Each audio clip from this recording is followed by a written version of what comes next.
Can you believe it? A former top-tier programmer at a major tech company once earning 800,000 yuan a year, now in his 30s, is working as a ride-hailing driver. Dressed in a wrinkled blue driver's vest, his monthly income maxes out at 10,000 yuan. Just a few years ago, he was known as a diamond-level coder in the tech industry. How did he end up doing blue-collar manual labor? Ride-hailing services provide driving assistance for car owners who have been drinking, are too tired to drive, or are unfamiliar with the roads. Drivers typically use electric scooters or other transportations to reach the customer, drive their car to the destination, and then leave by other means. A few years ago, this scenario was unimaginable. Back in 2017 and 2018, the tech industry was thriving. Anyone could get in.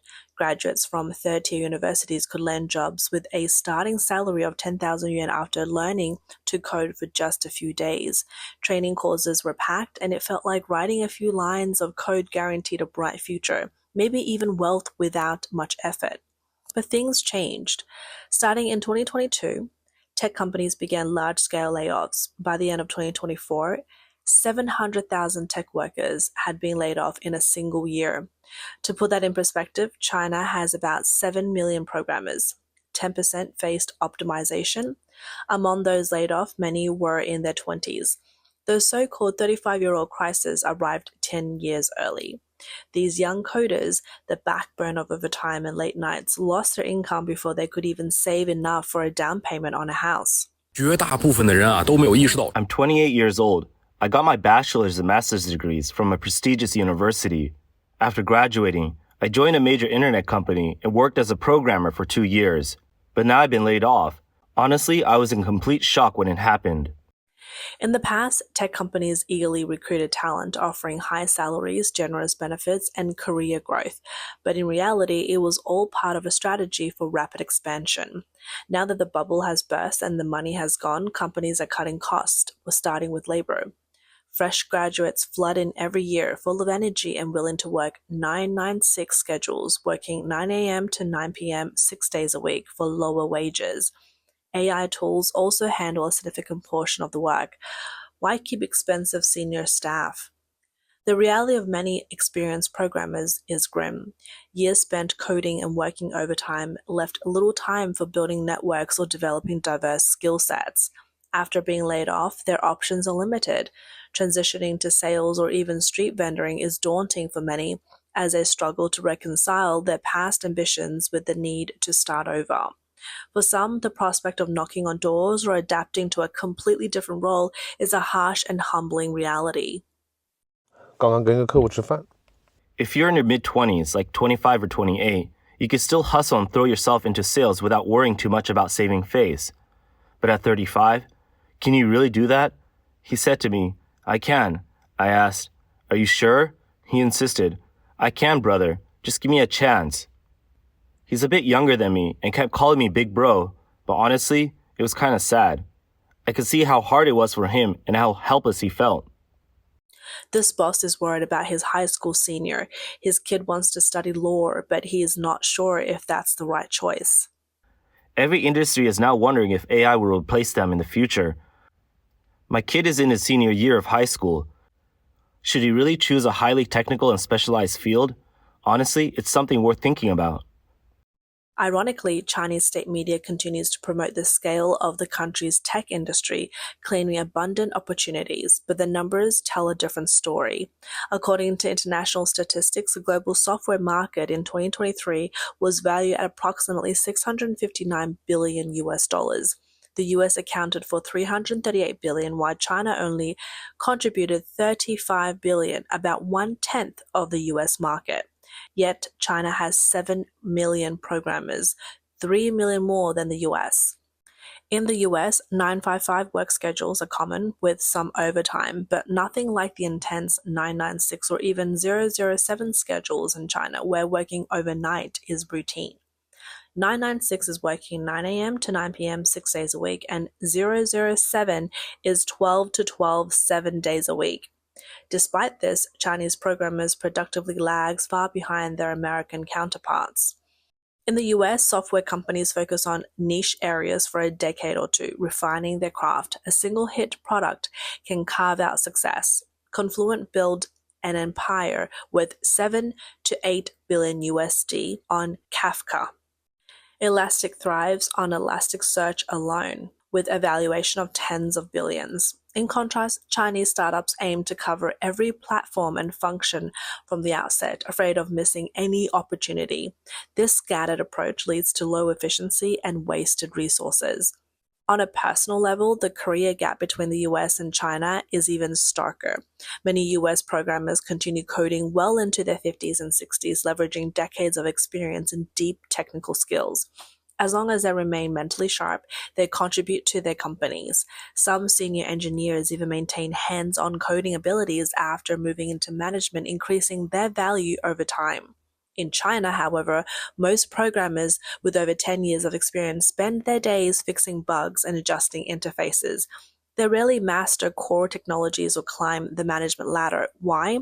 Companies rarely offer opportunities for deep technical growth, instead pushing tight deadlines, patching vulnerabilities, and firefighting.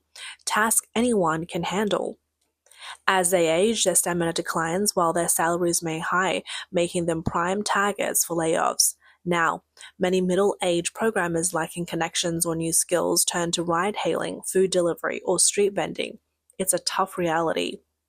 The root of their misfortune is simple. They never truly understood how society operates. In their youth, they were told to code diligently and work overtime, believing they'll secure lifelong employment and wealth. But that's a fantasy. Society isn't that straightforward. Wealthy, well-connected families rarely push their children to become programmers. Why? Because they understand that coding alone won't lead to significant wealth. From a young age, they focus on building networks and learning business skills, never betting their future solely on programming. Coding is just a trade. To thrive in business, you need interpersonal skills, market awareness, and most importantly, connections. By the time these programmers reach their 30s or 40s, they realize that capital and power rule society. By then, switching careers isn't easy. They have mortgages, car loans, aging parents to take care of, and children to educate. There's no energy or money left to start over. Young people still flocking to training institutes should think twice. Is learning to code really a path to success, or are they just being exploited like crops ready for harvest? Speaking of training institute, those ads are everywhere. Become a top-tier programmer in 3 months, or no experience, guaranteed employment. It's nonsense. They charge tens of thousands in tuition, but only teach the basics. Graduates can't even pass a proper interview. Isn't that just a scam? A look at the current situation. A pandemic. Tighter regulations and shifting international dynamics have shattered this fragile bubble. The traffic boom has peaked, and the big tech companies are now focused on survival. High-paying positions, once in the hundreds of thousands, have dwindled. Meanwhile, AI is capable of writing codes, and fresh graduates continue to flood the market. A few years ago, software engineer had it good. Just flashing their employee badge made their whole family proud. Weekend dinners with friends often meant Michelin-starred restaurants, but now they're glued to job boards, hoping to find companies still hiring. Dinner plans are avoided. No one wants to answer questions about work. Some have even started cooking at home. They say it's to save money, but more often it's to avoid running into acquaintances. In today's tech industry, survival means becoming a top architect or moving into business. But business is not as simple as coding. It requires managing clients, understanding marketing, handling supply chains, and navigating relationships. For programmers used to debugging, switching to client relations is a big challenge. Take this example. A software engineer who switched to sales finally secured a client meeting. But as soon as he spoke, he overwhelmed the client with technical jargon, leaving them completely lost. This highlights the challenge of a tech mindset. Sales requires reading the room and building relationships, not the black and white approach used in coding. The Chinese Communist Party, CCP, often boasts that a large tech workforce will help China catch up with the US, but in core technologies, operating systems, chips, cloud computing, databases, EDA tools, and SaaS platforms, US companies still dominate. Isn't the CCP just deceiving itself? 中午呢和之前的一位助理聊天 In the US, it's not just the traditional tech giants hiring programmers. The entire economy is absorbing these talents. From retail giants like Walmart and PepsiCo, to healthcare companies like Abbott and United Health, and financial firms like JP Morgan and PayPal, even government and defense contractors like Boeing and Lockheed Martin, they're all hiring software engineers. What's even more impressive is that most of these American companies are multinational, with half their revenue coming from outside the US. This means they're using global earnings to support their programmers. Look at America's strategic vision. They aim to create universal technology platforms, which requires hiring a large number of software engineers to design solutions for different markets and cultures. Take Windows and Mac OS. They hold 95% of the market share. Android and iOS dominate 99% of mobile operating systems. Google and Bing account for 95% of search engines. In cloud computing, Amazon, Microsoft, Google, and IBM cover 75% of the market. For browsers, Google, Apple, and Microsoft command 90%. Even in office software, Google and Microsoft hold 97%. And let's not forget chip design tools like EDA software, where just the top 3 companies control 75% of the market. Now that's real strength. China's internet companies are stuck in endless internal competition focused on traffic subsidies and ad revenues. But how many can actually sell software abroad? The CCP claims to have millions of skilled programmers, but what good are numbers without innovation? The market has limits, and every company wants to do it all, aiming to become a platform. In the end, they're just competing themselves into a deadlock. Young people fight fiercely to get into big tech firms, while middle-aged workers who finally reach management positions constantly fear layoffs. When they lose their jobs, it will be like hitting rock bottom. Some move to smaller cities to open shops, others take up manual labor, and a few attempt to start businesses only to face a lack of funding and a market that's already past its peak. Even when new opportunities arise, regulatory changes can crush entrepreneurial dreams overnight. Industry giants already dominate the market, leaving little room for ordinary programmers to compete. And with AI capable of writing code, how much longer can entry-level coders stay relevant? Tech layoffs are happening in the US too, over 200,000 in 2023. But the rate is lower, and the US job market is much more flexible.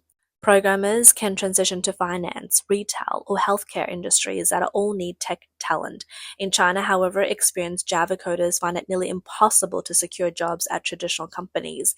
These industries invest so little in software. When they do, they prioritize cheaper, fresh graduates. Take the skilled programmer. He's 36 and sent out countless resumes this year without a response. When he finally got an interview, the hiring manager, just 25 years old, gave him a look that said it all. Why is someone your age still job hunting? This is a harsh reality in China's job market. Most Chinese people just want stability, but now even the once coveted tech jobs aren't secure. Who can they rely on? The government, capital, or just sheer perseverance? The truth is clear. No one in this massive chain of interest really cares about individuals. For many, the most painful moment comes at home, explaining to their families why the income has suddenly stopped. Some programmers already burdened with monthly mortgages payments of over 10,000 yuan face layoffs while their spouse is still on maternity leave. For families in these situations, managing everyday life becomes an overwhelming challenge. Consider the former programmer turned rideshare driver mentioned earlier. His priorities have shifted to simple goals, like completing more rides at night to support his family. He feels freer and healthier now, no longer weighed down by the pressures to achieve grand ambitions or concern far beyond his reach. Honestly, this is reality for most Chinese tech workers today. They've woken up from the CCP's flashy propaganda and the big tech glamour. They now realize that simply living with dignity is what truly matters. This wave of tech layoff isn't just a problem for the internet industry. It exposes deeper issues. The CCP system disregards individual rights, fails to protect workers, and stifles real innovations and competition. That's why so many face midlife crises and why entire industries are collapsing. A country that cannot protect high-skilled workers like programmers raises serious concerns about who it can safeguard. While the government continues to promote job stability, the grim reality is largely unspoken. Once this bubble fully collapses, even rideshare jobs could disappear, marking a complete breakdown. Programmers still employed in big techs are not faring much better because one person is now doing the work of three. Projects that once required a team are handled to a single individual who must always be on call. A late night system failure means immediately jumping up to fix it. This level of overwork is hard to call anything but exploitation. Yet in today's job market, saying no is rarely an option. Startup programmers have it even worse. Their bosses constantly complain about the lack of funds. Salaries are delayed by months. Paychecks feel like a lottery. Some months they arrive, others they don't. By the end of each month, employees anxiously check their boss's social media. If he's posting seafood dinners, salaries might be coming. If he's lamenting tough times, pay is probably off the table. To avoid career stagnation at 35, many programmers pursue endless certifications and new technologies, switching from Java to Python, then from Python to AI. They sacrifice sleep in hopes of staying competitive, yet instead of mastering new skills, many end up burning out. One programmer in his early 30s now suffers from stomach ulcers, neck pain, and significant hair loss. For these workers, it's no longer about money, it's about their health and well-being. The wave of layoff in the tech industry might just be the beginning. Other professionals, including lawyers, doctors, could face similar challenges in the future. Under such circumstances, a bright and secure future feels even more uncertain. Globally, job markets are shifting as new technologies emerge and capital relentlessly pursues profit. Yet China's situation stands out as particularly severe. The CCP systems, along with misleading state media, has left the market in chaos.